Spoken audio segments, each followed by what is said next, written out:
Hello, this is Archie Dunlop with Talking Astrology with Archie on Sunday, July the 16th, 2023.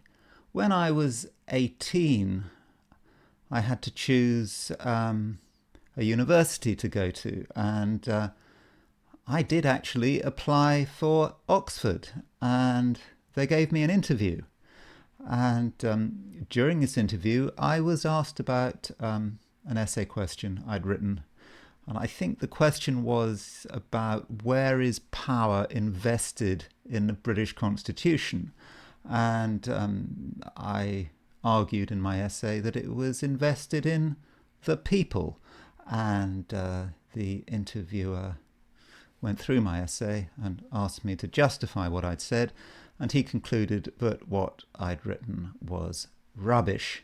Now, one person who did get into Oxford, I did not get into Oxford, by the way, but one person who did get into Oxford, I think she went to Balliol College, Oxford, was Ghislaine Maxwell. And it's quite logical that I talk about her today, because yesterday I talked about who did I talk about? Prince Andrew. And I talked about Jeffrey Epstein and Virginia Giuffre. But one person I didn't mention was Ghislaine Maxwell. So this is what I'm going to do here. And I'm going to try to make sense of her horoscope. Now, I want to give a flavour of perhaps of what's going on at the moment in her life. This is a news report from where is it? Radar, and the title is Ghislaine Maxwell tattles on transgender bunkmate for loud sex at night. Bed was rocking side to side. Convicted sex offender Ghislaine Maxwell has been dubbed Prison Karen for her constant complaints, and RadarOnline.com has learnt one of her latest was made about a transgender bunkmate who snuck in their lover after hours for loud late-night sessions. Insiders said Maxwell, 61, was growing increasingly frustrated after being placed in the same four-bed cell as a fellow convict nicknamed Batman, incarcerated for a firearms offence. There was lingering animosity between the two due to Batman hanging boxers and socks over the metal rings of a bed to dry, and the late-night hookups were a breaking point. Informants explained the disgraced British socialite rested below on the bottom cot. The cubes don't have doors like regular cells, so Batman's girl could just creep in and climb up to the top bunk, a source told Daily Mail. Max would hear every grunt and moan as she was trying to sleep. The beds aren't bolted down and they can rock from side to side and make a lot of noise. So that's what's going on. I think she's in prison in Tallahassee in Florida. So I will be talking about her chart later. But now I want to look at what's going on today on Sunday, July the 16th, 2023. So here we go. We have got the Sun and Moon in Cancer. So it's we've got a build up to a new moon. The new moon is tomorrow on Monday. So we're right at the end of the lunar cycle. So it's probably a bad time to start anything like today, because this is the end of the cycle. You don't want to start something at the end of the cycle. You want to start it at the beginning of the cycle, once a new cycle has got going, but not leave it too late. Now, I'm not saying it's going to be a bad day. One of the good things about today is the fact that the moon at 11 Cancer is making a trine aspect to Saturn. It seems to be separating from most of us. But this trine between the moon and Saturn will provide a certain amount of stability. So if there has been recent chaos, the Moon-Saturn trine will allow us to stabilize things. But we just should remember that the moon is starting to weaken because the moon is getting closer and closer to the sun. And when the moon is exactly on the sun, when we hit the new moon, in a way the moon is kind of burnt up. Another aspect the moon is making is it's making a sextile to Jupiter, and that is very fortunate. This particular sextile is, you see that the moon is in Cancer and Jupiter is exalted in Cancer, and Jupiter is in Taurus, and the moon is exalted in Taurus. So there's a mutual reception by exaltation. And I think because of this moon sextile Jupiter, I think for most of us it could actually be a very good day, particularly if we do sort of moon Jupiter sextile kind of things, like it's not a day for doing wild, exciting things, for being crazy. If we're focusing on, as I said, stabilizing things, sorting out relationships, being nice, being generous, being friendly, not being extravagant. Moon sextile Jupiter might encourage us to be a little extravagant. So, we should try to avoid extravagant behavior there.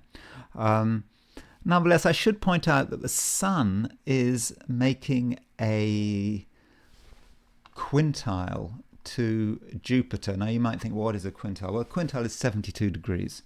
And a quintile is, 72 degrees is 1/5 of the circle, 360 degrees in a circle. Divide that by 5 and you get 72. So it's about the number 5. And it's been said that this number 5 is about style. And so many of us might want to demonstrate a Sun-Jupiter style. Sun and Jupiter being sort of optimistic, happy, but, optimistic in a slightly over-the-top way. Everything's fine, great. Might even want to dress in a over-optimistic kind of way, be over-enthusiastic. I mean, that's nice, but it's style. Remember, it's not substance. So if we are being over-optimistic, if we hear other people being over-optimistic, if we hear people talking up their abilities, we need to kind of take it with a pinch of salt. Another thing that's going on is that Uranus is square the Mercury-Mars midpoint. I don't know if you can see it. See, there's Mercury, there's Mars. So you can see that Mercury-Mars midpoint is around 22 Leo, and then Uranus is square the Mercury-Mars midpoint. Mercury-Mars is about communication, strong communication, even aggressive communication. You put Uranus square Mercury-Mars, and you might find in certain situations that some people are really aggressively pushing their point, on a verbal level. I'm not talking about anything physical, I hope, but people are aggressively pushing their point. And they might come over as being obnoxious. And we might do the same thing ourselves, really. If we want to argue, we might really go over the top. I'm not sure if it's going to be a good idea. And if we do get involved in an argument, it could be really difficult because Uranus is in a fixed sign. Mercury is in a fixed sign. Okay, Mars is in Virgo, but we could go over the top. So I think that's something we need to watch out for. Now, as far as my forecast for the 12 signs are concerned, here we go. And these are my forecasts for Sunday, July the 16th, 2023. Aries, Mars, your ruler, is approaching a square with the hypothetical planet Admetos. You may be putting a lot of energy into delaying something that is inevitable, keeping a broken relationship together, or perhaps repairing an old car for the 20th time. Maybe it's time to let go. If you're at home, you can create a stable environment for yourself. Taurus, you're slightly confused. You can see the events going on around you, but they don't make sense and you could make mistakes. So perhaps you should hold off on making decisions. Yet the moon makes a sextile aspect to Jupiter in Taurus, meaning the right message or communication can bring plenty of luck. Gemini, your practical side is coming to the fore thanks to a favourable aspect between the moon and Saturn. You know where you are going and you understand that money issues can't be ignored. When interacting with other people, show some responsibility, and if in doubt, don't say it. Cancer, it's a day when you can put relationships onto a secure footing. Whatever has happened in the past, there'll be ways of repairing this past and securing the future. Yet you may get yourself into a situation where you're tempted to show off, but extravagant and contrived gestures could have a bad ending. Leo, you want to be pleasant because it's in your nature. However, gestures could be misinterpreted, and it is even possible that you're taken advantage of. And watch out for stupid games full of pretense and deception. You play these games at your peril, and if you're sensible, you'll just walk away. Virgo, the world moves quickly, and no sooner have you seen something than it's gone. Yet today you have an opportunity to create some permanence. It's all about planning as well as cooperation, and once you get a commitment out of someone, things will really start moving forward. Libra, you might think that everything is sorted out, that the instructions are all in order, but when you take a close look at the situation, you'll realize how chaotic it is.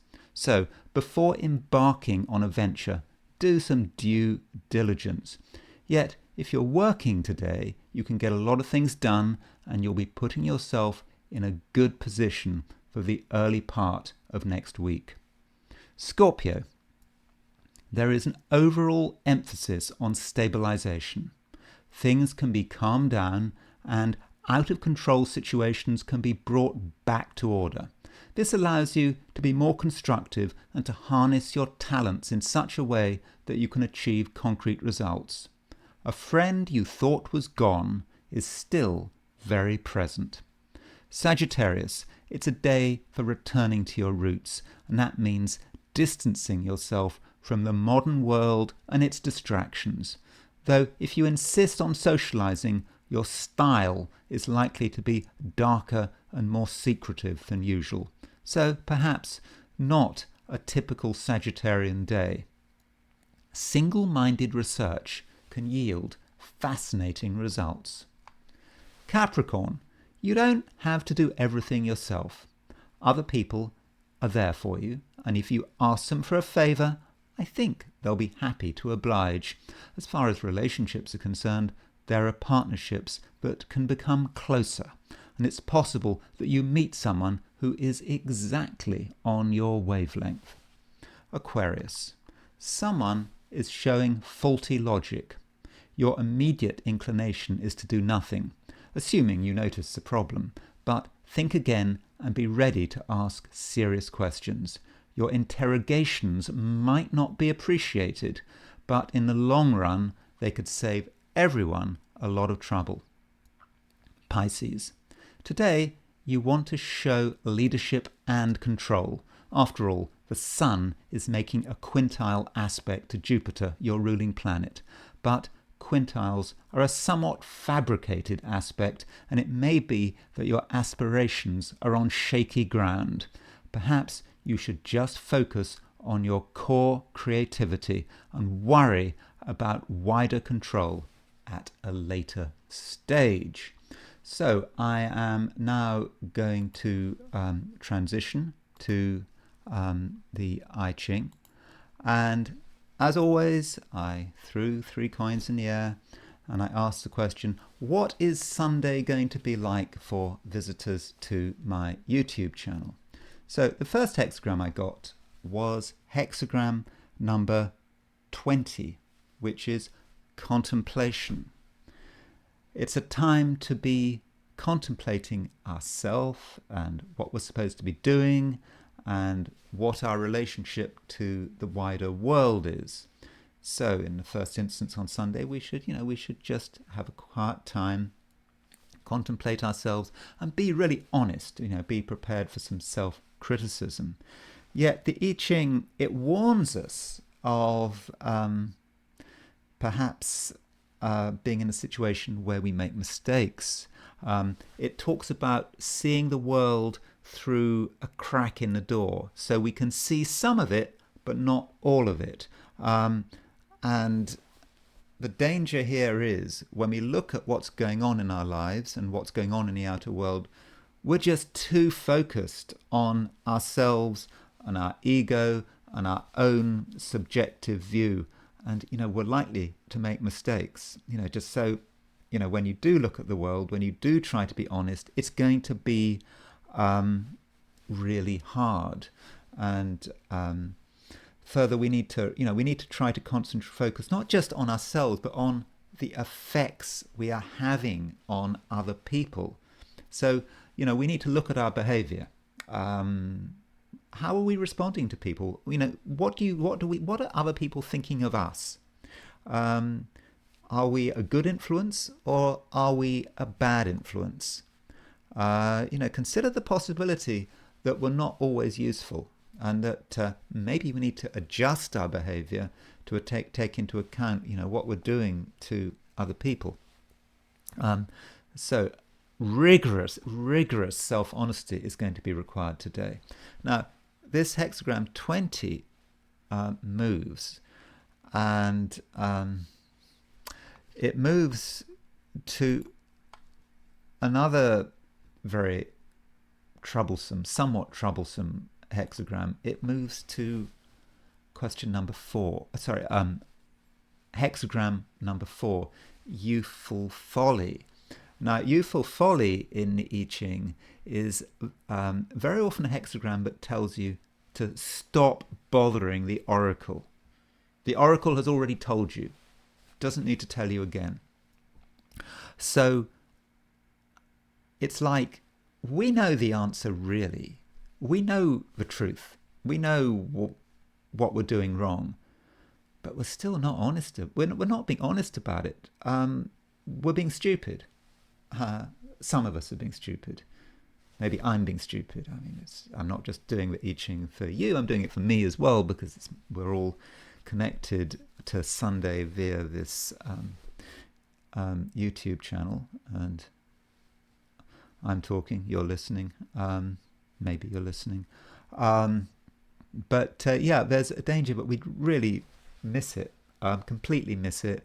We've been told. We've even tried to analyze what we're doing, analyze our behavior, but we still don't get it. So there is a warning there, and I'm suggesting there's a real chance that despite everything I've said, we don't get it. So bear that in mind. So now I want to look at the horoscope of Ghislaine Maxwell. There she is. I think that's a prison shot of her. So here's her horoscope. I don't find it a particularly easy horoscope. Although in some ways it reminds me of Prince Harry's chart. You'll notice that pretty much, well, not all of them, but a lot of her planets are above the horizon. They're really concentrated on this quadrant, the quadrant that's this, this quadrant involving the 7th, 8th, 9th houses. And there's poor Moon in Leo, kind of alone. Harry has so let's just look at Harry's chart just to show you what I mean. Prince Harry. Let me just show you what I mean by Harry's chart. See, there's Harry's chart. You see, he's got all his planets up here and the moon is down here. Now, of course, very different destinies here. But having that moon away from the rest of the chart, it's Kimadruma yoga in Indian astrology, and that often suggests a separation from the rest of the world, at least from the rest of the social world, somehow seeing things slightly differently from other people, not being really part of the social flow. And the moon is in Leo, and moon in Leo is really quite vulnerable. Moon in Leo wants attention, but often can't get attention. And we shouldn't forget that, Ghislaine Maxwell's father, Robert Maxwell, was, just a massive personality. I mean, it's often said that he was a monster. He was born, I think, in the old Czechoslovakia. That's why they called him the bouncing Czech. This larger-than-life bullying man, and I think she was the youngest child, and so I think she was overwhelmed by her father and just couldn't get the attention that she probably secretly craved, and I think it must have been really tough for her. Now, you might be thinking, "Oh, look, you can't. You're just trying to excuse her all of this," but Robert Maxwell was, he was over the top, really completely over the top. Just I can't overstate that. And being the youngest daughter, his favourite daughter, I think he named a yacht after her, Ghislaine. I think that was the yacht he killed himself on. I think he jumped off that when his empire finally blew up. So it is very. It is extremely vulnerable, that moon in Leo. Now, there are some elemental gaps in this chart. So, firstly, there's only one air planet in her chart, Jupiter in Aquarius, and there are no. Well, there's Neptune is in Scorpio, but there are no personal planets or traditional planets in water signs. Now, I don't know if I've got Jung right here, but Jung talked about the rational axis and the irrational axis, and I think he associated the elements air and water with the rational axis, correct me if I'm wrong, and fire and earth with the irrational axis. So, she's very much a fire, earth person, irrational. There's not much rationality here. And rationality is about, analysing what one's doing. Is it right? Is it wrong? You can do that with your feelings. You can feel that something is wrong. You can also do it with your brain, thinking that something is wrong. I can remember when I was living in Slovakia, there was this old woman trying to cross a street in Bratislava, and she just couldn't deal with it. There was this traffic all over the place. She couldn't cross the street. Anyway, I walked past her, I crossed the street, and I walked for a couple of minutes, I walked on, and I was thinking, my brain was thinking, oh God, this woman she can't cross the street. And then, so this was what I mean by air. There was no real feeling. There was a bit of feeling there, but I was logically trying to think, hold on, this one. But in the end, I said, hold on, I've got to go back. So I went back, and she was still there, and so I helped her across the street. Or it's like, so I did the right thing in the end. Or it's like when the Titanic went down, it took 3 hours to go down. So that allowed people to think about the situation and work out that, okay, there are more important things from life to stay on board. And and let others, the women and children go on and that kind of thing. Ghislaine Maxwell, she doesn't really have any fun, because this lack of air and water means she might find it difficult to do the right thing.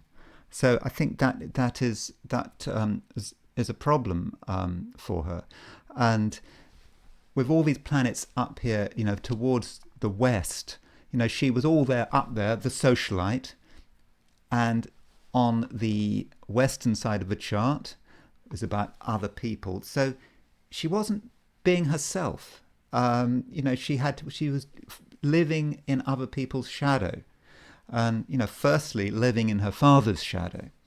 And then around the time of her Saturn return, when her father died, this whole thing, collapsed, and she had to find some other shadow to live under. And there is still not everything has been explained here. By the way, yes, she has no heir. But yeah, she went to Balliol College, Oxford. She was very intelligent. She is very extremely intelligent woman. Hence my point that having no heir it's not about your IQ, your intelligence. If you're not particularly bright like Prince Andrew and you've got no heir, yeah, it can be a bit of a problem. And you've got no or very little heir, it can be a bit of a problem. I believe that Ghislaine Maxwell is a prodigious reader, but I suppose she's just very confident in what she knows. South Node is in the 10th house. Really, it's her destiny. What she should have been doing was trying to keep a lower profile throughout her life. I mean, I know she wasn't. She didn't focus on creating her own business, but she was up there attracted to being a socialite. And the North Node would have been perhaps what she should have been doing was been trying to find some grounding in security in her life. Probably getting married, having a family, having children, or something like that would have been perhaps what she should have been doing. So there is this enigma, though. But what about the sexual aspect of things? If you read stories about the young Ghislaine Maxwell, she was quite open about talking about sexual stuff in a completely inappropriate way. You can look it up. I'm not going to go into details. And then, of course, she gets involved in Jeffrey Epstein's sexuality. She gets completely tied up in it. I mean, I think she was, she wanted Jeffrey Epstein, but he was a kind of obvious surrogate for her father. Her criminal father dies. I mean, he was a criminal in the end because he was, robbing the pension fund of his employees. And then he goes for Jeffrey Epstein, and she gets involved with that. So what, where is the sexuality there? And at this stage, I'm inclined to think that one should be looking at the midpoints. I feel bad about this because a lot of people listening to you don't have the software to just immediately check midpoints, and I'm just not sure what the answer to this is, because a decent astrology program showing midpoints is it's going to be a few $100s, and that's probably not what people want to spend. But I suppose there may be. I'm sure there are free alternatives somewhere. But if we look at her midpoints, so I'll try and make this as big as possible. So these Ghislaine Maxwell's midpoints. Here is her Neptune midpoint tree, and we can see that she has Neptune on the Venus-Mars midpoint. I think that this is this is important, and we just don't see it. We don't see that when we just look at the natal chart. You know, Venus Mars is about sexuality, and it's and so by looking at the planet on the Venus Mars midpoint, we can get some idea about it. So to show you what I mean, so there's Venus, there's Mars. So her direct Venus Mars midpoint is at around 27 Sagittarius, and so the Neptune is 45 degrees from her Venus Mars midpoint. Now the midpoint system uses the aspect series: conjunction, opposition, square, semi-square. And so there is a complete sort of confusion about her sexuality. There's a sort of an attraction perhaps to things that are a bit wayward, and you know, with that, perhaps that lack of air and water, there's perhaps a lack of sexual morality, appropriateness, and so forth, which I think is, you know, which is affecting her. Now, another enigma about the chart is Jupiter. Jupiter is on her midheaven. She's got Jupiter in Aquarius on her midheaven. That's really good, isn't it? I mean, why couldn't she have just been a successful businesswoman, even though Jupiter is conjunct the South Node, and just lived happily ever after? Okay, maybe the South Node was damaging Jupiter, so that could have been a problem. But does that really explain everything? It may have been not her karma to have gone into business, but that doesn't mean she couldn't have been successful. You know, she was is an incredibly talented woman, and incredibly talented and resourceful woman, no doubt about that. So what is it? What is causing the problem here? So in order to understand what's causing the problem, I just want to open this chart up and look at the hypothetical planets. Now, you do have to be very careful using hypothetical planets, because you're creating 8 more points. And in general, in astrology, the fewer points, the better. So one has to be cautious here. So if I open up if I throw in hypothetical planets, we notice that Hades, she's got Hades at 9/16 Taurus. So this Hades, which is a planet of criminality, garbage, sleaze, things that are underhand, is square her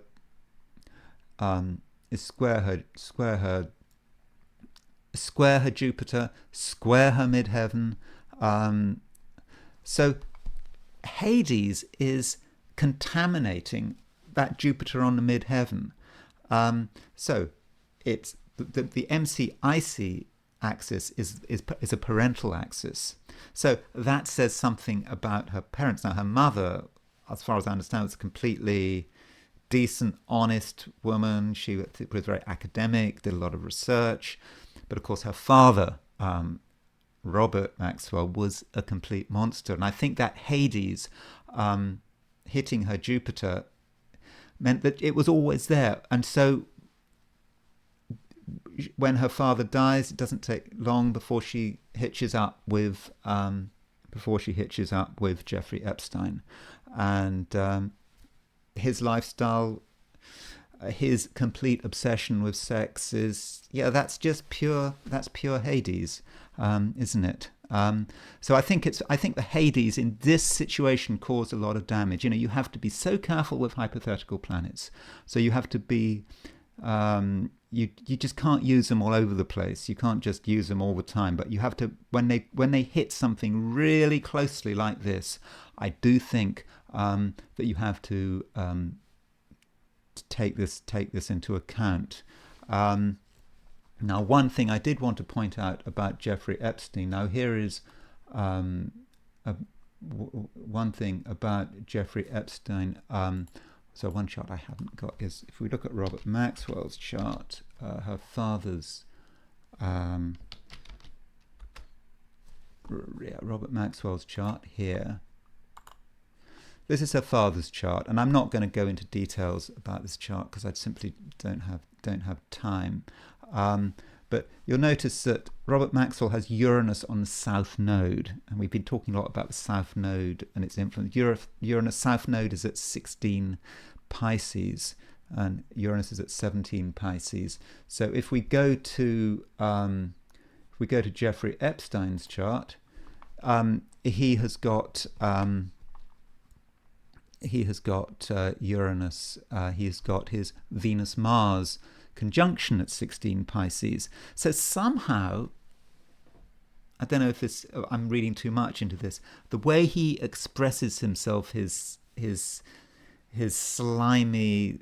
sliminess, the sexual innuendo everywhere, maybe even his criminality, somehow at some level maybe reminding her of her father, with her father's South Node at 16 Pisces. Notice also with Jeffrey Epstein's chart that he's got his Jupiter at 11 Taurus. Now it's not 1123 Taurus. It's not perfect, but 1123 Taurus. It's not okay. It's a couple of degrees off her Hades, but his Jupiter 1123 Taurus is kind of hitting her Jupiter and her MC IC axis. So maybe there's a bit of an influence there. Also look at Ghislaine Maxwell's Neptune. You see she's got Neptune square Jupiter, opposition Hades, kind of square her moon. So I think the real problem and the real issue of Ghislaine Maxwell and how she got involved with Jeffrey Epstein is this kind of grand cross: Hades, opposition Neptune, then this Neptune square Jupiter midheaven, Neptune sort of square moon. And so I think that's part of it. And finally, I wanted to look at the connections between Virginia Giuffre, who I talked about yesterday, and Ghislaine Maxwell, and then after that I will wrap up. So I'll put Ghislaine in the middle, I'll put Virginia Giuffre on the outer wheel. So here is the outer wheel. Now, remember yesterday I said that Prince Andrew had his ascendant at 11 Leo. Now, Ghislaine Maxwell had her moon at 14 Leo, and Ghislaine Maxwell was good friends with Prince Andrew at one stage. Maybe it would have been better if she just married Prince Andrew and lived happily ever after. Maybe that would have solved everything. And so Virginia Giuffre's ascendant is on Ghislaine Maxwell's moon. Also, we talked about Virginia Giuffre's Mars-Saturn square, this kind of almost like an avenging Mars-Saturn square. Really won't stop, wants justice. And this Mars-Saturn square is actually hitting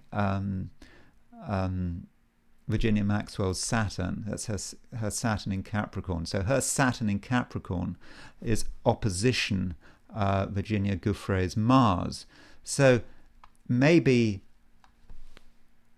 Virginia Giuffre earlier in her life really felt Ghislaine Maxwell's Saturn on her Mars, and now she's kind of giving it. Now she gave it. More recently she gave it back. So